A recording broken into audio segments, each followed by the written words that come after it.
G'day humans, Chris Stead here. Today we're going to review the Google Pixel 8a.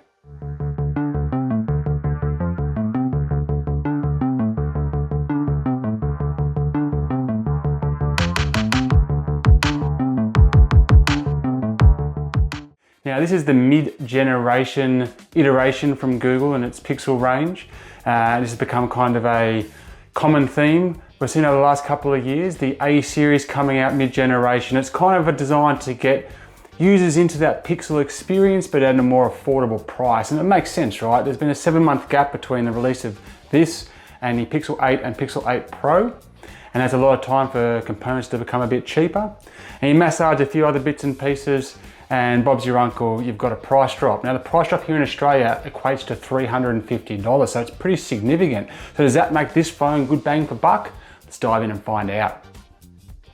So if you're new to the Pixel 8 series, or indeed the Pixel phones in general, the Google Pixel is the kind of flagship smartphone experience from Google, and it sits kind of toe to toe with the Samsungs and the Apples of this world, though generally comes in at a more affordable price. It's renowned for its amazing cameras, and indeed a lot of the software that comes with the cameras, such as your Magic Editor and your Best Take and Photo Blur and Night Sight, things like this, which you can do with the camera. It's also got this sleek and pretty nice design, pretty beautiful design, which is mostly, or what mostly shines about it is this Unreal OLED 120 Hertz smooth display screen, which you got on the front there as well. It's also made by Google, who also make Android. So this is a phone that's made by the operating system's owner. So you get a lot more kind of deeper features, better access and integration with that. You also get 7 years worth of security support. You get the Gemini AI assistant in there. There's a few other bits and pieces like that. So you're going to get that kind of direct Android input. The audio on these things is really awesome as well. It's also been a kind of a highlight of the Pixel phones. So plenty a lot about the Pixel experience in general, but obviously this is the budget entry. It's still $849 here in Australia, but the budget entry into the Google Pixel range. So as I'll go into as we go through this review, there's kind of two things that we're looking at here. Like first off, we're comparing this phone to its its older brother, the Pixel 8, and its bigger brother, the Pixel 8 Pro. In fact, I've got the Pixel 8 Pro here, and I've got the Pixel 8 here as well. So we're kind of like seeing how it compares to that. We're reviewing it against these phones that are already in the market, but we're also reviewing it against other phones that are more in its kind of price range and category. Let's just call it the sub 1,000 category. Now, in terms of doing a spec comparison between the three, I have done a detailed, specific video comparing these three phones and all their specifications. You can check them on the channel. I think I'll just link it at the end of this video. If you get to the end, you can just go straight to it. However, in respect to how we're going to do this review, I'm going to compare it specifically more to the actual 8, not the 8 Pro, because these are kind of the phones that are going to be, well, you could argue that this is superseding this to a certain extent. Depends how you want to look at the different features between the two. So to start off, there's a $350 price difference between the two. So what aren't you losing? And performance-wise, it's awfully comparable. So they've both got the same G3 Tensor chip inside, although this is the 8A is a slightly less efficient version of that G3 Tensor, but it's the same chip. They've still got the same Titan M2 security chip inside the both of them as well. They've both got the same 8 gigabytes worth of RAM inside. The battery is a little bit different. It's like 2% less or something in terms of milliamp hours with the 8A than it is with the 8, so a slight reduction, but I don't really think that you're going to notice that in any day-to-day experience. And to be honest, the battery life was okay with the Google Pixel. It's not the best going around. You're still going to get a day out of it, which is, I guess, the most important thing. You want to be able to get at least that full day before you need to get on the recharge again. Actually, battery charging speed has been more of a bit of a gremlin with the 8, in my opinion anyway. And the screens are more or less the same as well. So but they're both LED, they're both 120 Hertz. The build quality is slightly less on the 8A, and we'll go into this a bit more in a sec, than it is on the 8. But you're still getting that super vibrant screen the 120 hertz smooth display, you're getting the 200 nits worth of brightness as well. So screen, you're not losing too much. So realistically, between the two, for your majority of your day-to-day experiences that you just use a phone for, like hanging out in the bus, watching a movie, playing a game, doing your emails, browsing through Chrome, all that kind of stuff, performance-wise, there's really not going to be a whole lot of difference here. I haven't noticed a whole lot of difference between them at all. It's also worth noting that with the 8A, for the first time in the A series history, this is going to have a 256 gigabyte variant. So usually it's just that 128. You're going to have a 256, and that's exactly the same what you get with the 8, 256 or 128. If you want to get more than that, you got to step up to the Pro level, but no expandable storage. So still no expandable storage, which is a bit of a bummer. But all the other kind of like minor specs, like your mics, your speakers, Wi-Fi connectivity, the fact it's 5G, your dual SIM, all those kind of like more commonplace features are the same across both devices. So you're probably wondering then, if you're losing $350 off the price, and where's it losing out? And there's some interesting changes here on the camera, and it's interesting particularly because they've played around with what is they're most famous for, their camera ability. So on paper, it looks like the 8A kind of steps it up. So the rear camera steps up to a 64 megapixel camera from the 50 that was on the 8. It also steps up the wide angle from 12 to 13 megapixels. So you're getting more resolution out of your photos. But it also has on the front jumped from 10.5 with the 10.5 megapixels with the 8 to 13 megapixels again on the front camera. Now, that all sounds cool, right? But then when you look into it a bit deeper, there's a bit of other changes, kind of like the aperture, the sensor, the pixel size, that's all kind of just moved out slightly. That basically means that you got worse low light performance. I've also noticed when I've been going through the settings, some interesting things are just missing. For example, you can't shoot a 10-bit color log on this one, on the 8A, but you can on the 8. There's no macro on the 8A, but there is on the 8, as in like kind of an auto macro setting that kind of comes in. So basically, you got better megapixels, and you do notice that when you're kind of like zooming in, you get a bit more detail, or in like the broad daylight, you get a bit more detail in the photos, but then you lose your low light performance, and you also kind of lose that depth performance a little bit as well when you get nice up and close. Neither phone has the telephoto lens, so that's kind of interesting. Also on the front, even though you got that megapixel boost, you also the 4K footage, and it's great that you get 4K footage because a lot of phones in this price point you don't even get the 4K, but you get the 4K, but it drops from 60 frames a second on the 8 to 30 frames a second on the 8A. So curious, right? So on paper, you'd look at it and you might think, hey, the camera's even better, even though it's cheaper. And I'm going to show you some examples of the footage that I've taken just to kind of show you what that actually means in real terms. But yeah, not quite. Elsewhere, the build quality is not quite as good. And one of the ways that you see this is that the waterproof ratings just dropped slightly. So it's IP68 over here with the 8, a lot of numbers, and the IP67 over here with the 8A. Now that shouldn't really matter unless you're planning on throwing these into a deep lake or something, but it just talks to the slight variation in the build quality, and you can feel it as well in your hands. And I'll talk to design in a sec as well, where you kind of notice that. But those are the two basically the differences where you're seeing the cost kind of go down. So you've got a slightly less efficient variant of the G3 tensor chip, and then you've got this kind of camera's kind of been, like squished. It's gotten longer in what it looks like it can do, but it's kind of narrow in what it can do, and a little less on the build quality front. But as we'll go into, I think that's kind of worth it for the price drop anyway. Okay, so let's run through some of those photo and video tests for you. I just did a couple, and I just wanted to focus in on kind of that distance perspective and also the low light. And I think you'll see here, definitely I noticed it, is that the 8 performs better in the low light for sure. It's just a bit more of a wholesome image that's coming out. and definitely not as noisy.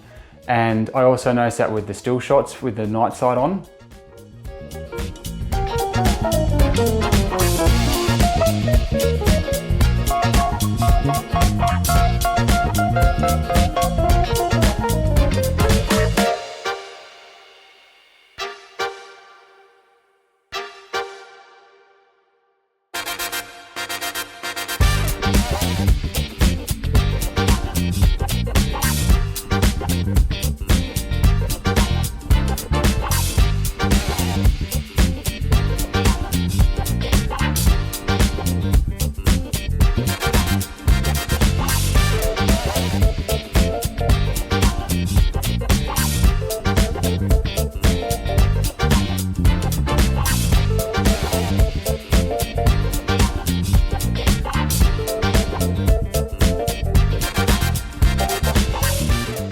And then even on the inside shots as well, the depth perception is just a little bit different between both of them. So when I went up nice and close to the apple, for example, the 8A just wasn't able to focus at all, whereas the 8 was able to focus.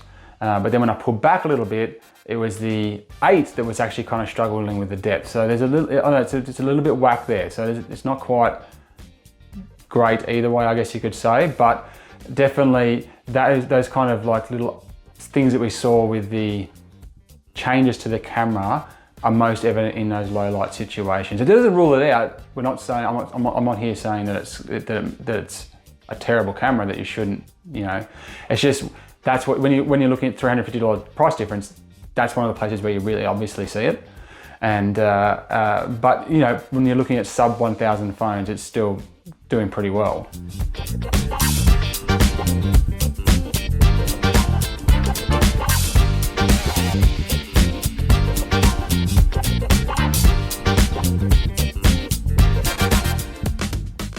Okay, so let's talk a little bit about the design. So obviously they're very similar in the way that they're designed. They're in the same family, they're in the same generation of the same family. You're looking at 4 different color variants. So there's obsidian, there's porcelain, there's bay, and there's aloe. Although aloe was left off one press release I was sent and it was on another. So I think it's there, but I don't know, I haven't seen one yet.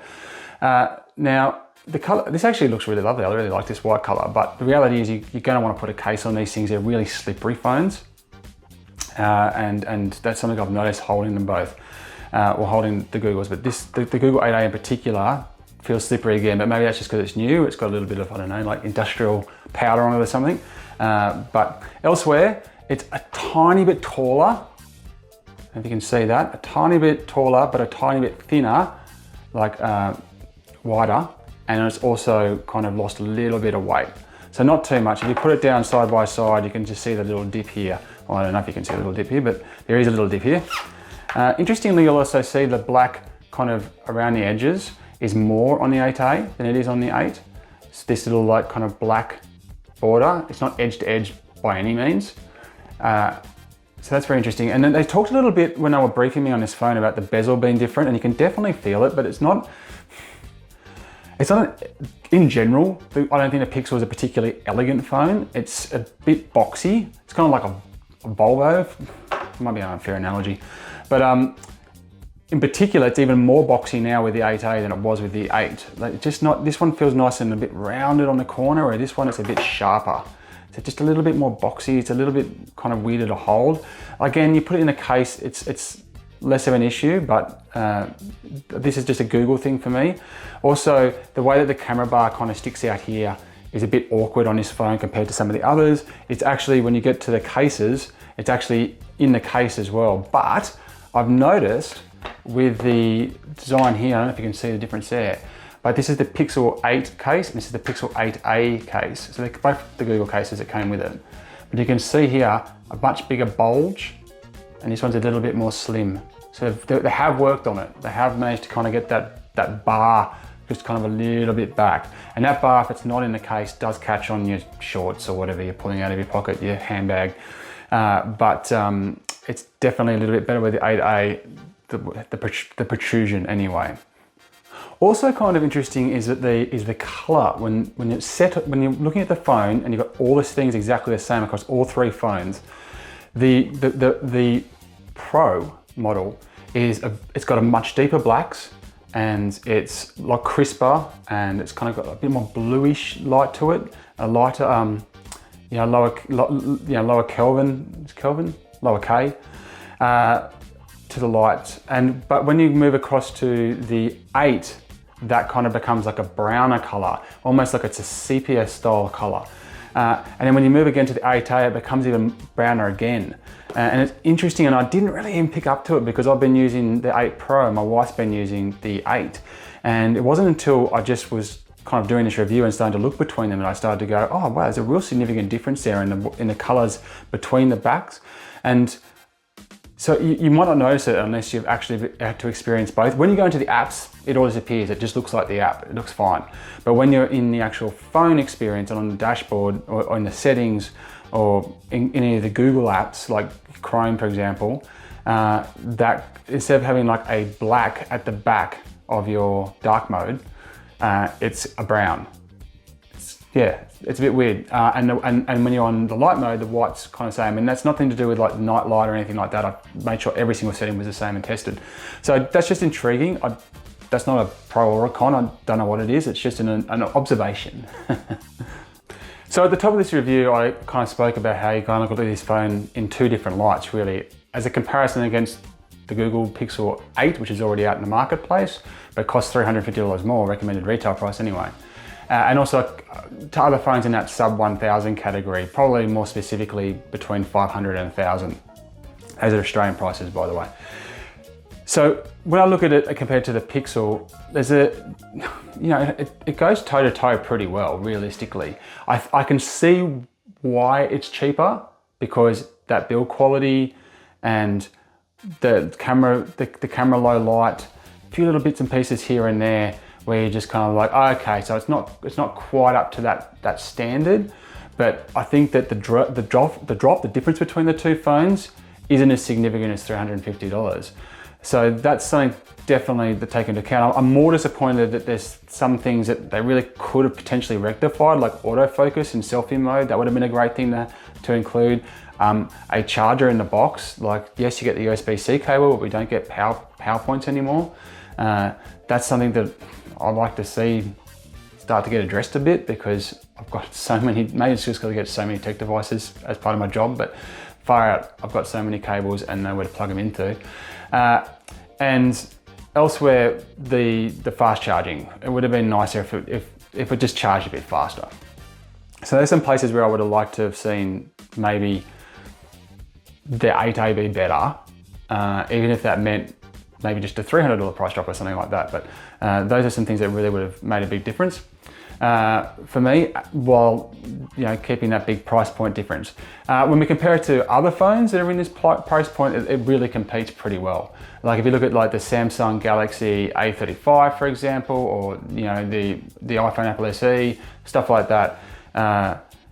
Pretty much most of the stuff that you come across actually in that sub 1,000 category, because the camera's still pretty killer, and you're not losing too much in the performance, it basically makes you feel like you're getting a $1,000+ phone for under $1,000, if that makes sense. So you kind of got to declare it a winner in that light. So a little bit complicated because it's directly competing against itself. You can kind of like go, I wish this, and some of those things we will see no doubt with the Pixel 9. When we look generally at the fact of an $849 phone, that sub 1,000 category phone, it's pretty good, and I think that consumers who buy this are going to be happy with their purchase. Anyway, those are my thoughts on the Google Pixel 8A. Thank you very much for watching. Make sure you check out my other videos, and until next time, I'll check you later. You!